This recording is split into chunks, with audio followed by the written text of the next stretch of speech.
Hi, it's Yvonne here, and we're having a midweek crisis again. Hang on, where are you going? So, Boris Johnson is gone. Well, sort of.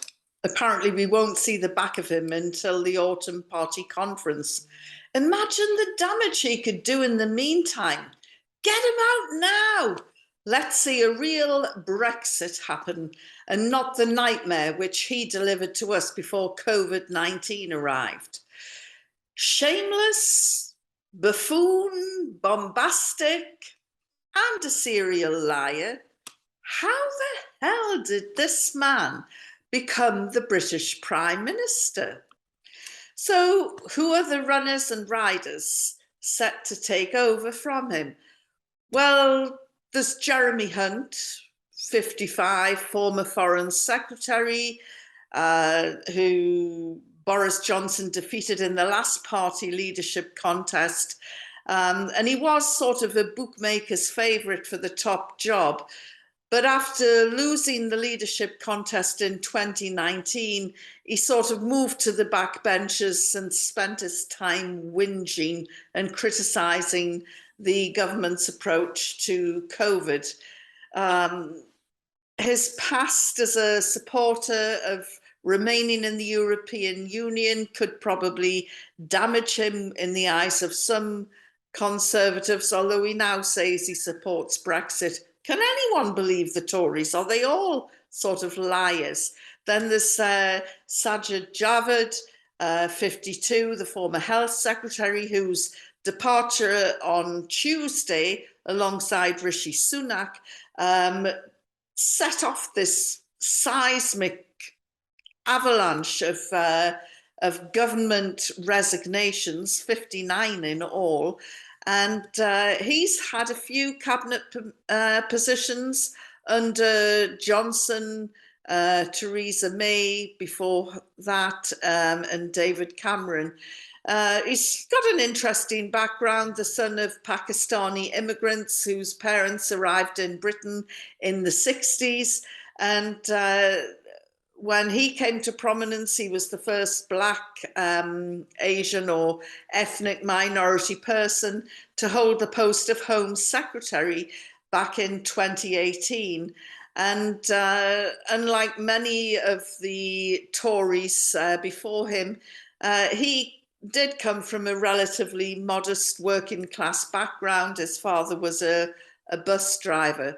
Then another runner rider is Rishi Sunak, 42, the former chancellor of the exchequer, who dealt a heavy blow to Johnson. In fact, it probably was the fatal blow when he quit his role in number 11 Downing Street. And he had gained loads of popularity. He was riding the crest of a wave until somebody started briefing against him in the media. Who was that? Well, work it out. But a lot of damaging stories about his wealthy wife. She's more wealthy than the Queen, and her reluctance to pay tax, or tax in Britain anyway, did damage him.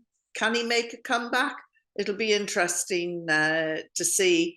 But he was injured politically by the tax controversy. And also, I think it was discovered that he held a US green card, which will allow him to live and work in America for months. And, you know, this was after he had become the Chancellor of the Exchequer. Something not right there.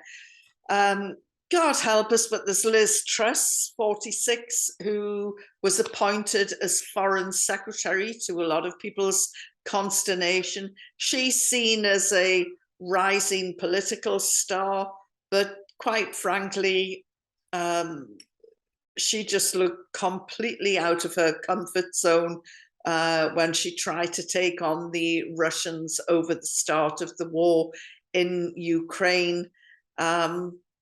So Liz Truss, no, let's bin her. Interesting one is Nadim Zahawi, another rising star who was in the thick of all the manoeuvring around Johnson's will he go, will he stay, will he resign?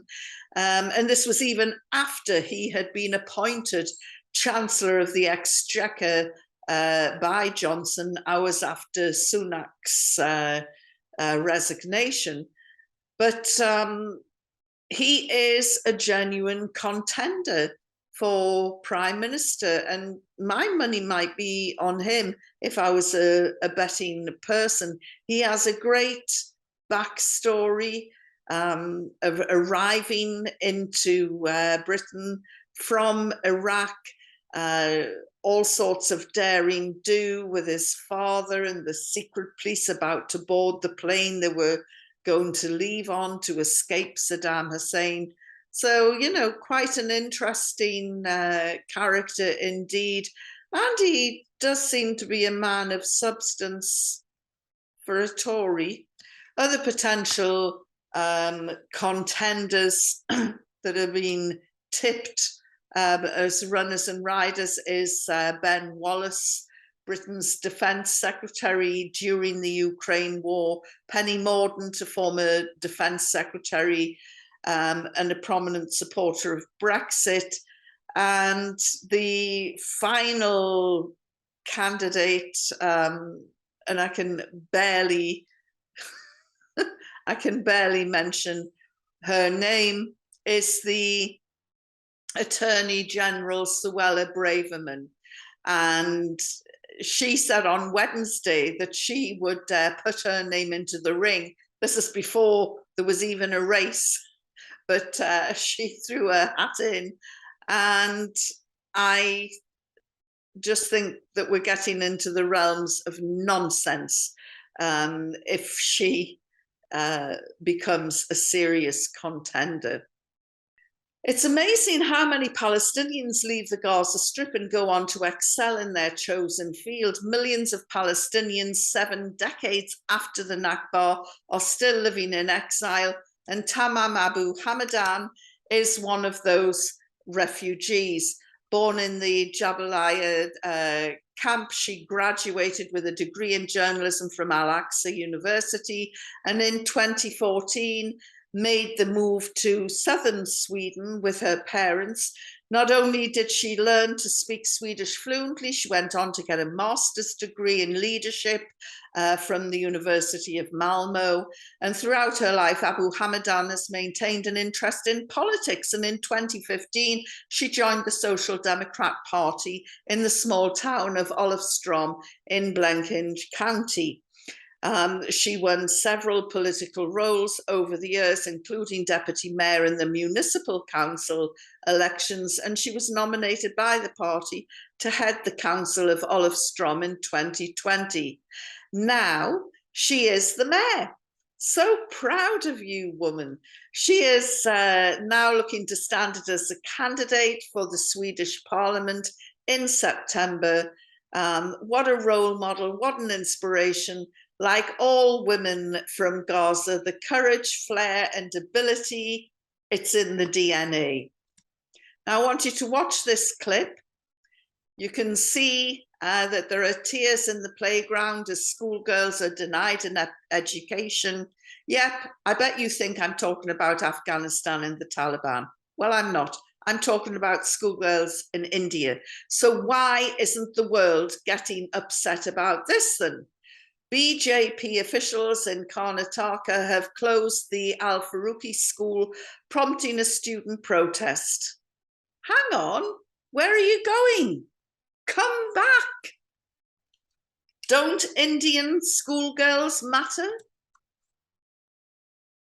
Double standards and hypocrisy at play here. That's it for this week's Midweek Crisis. I'll see you soon.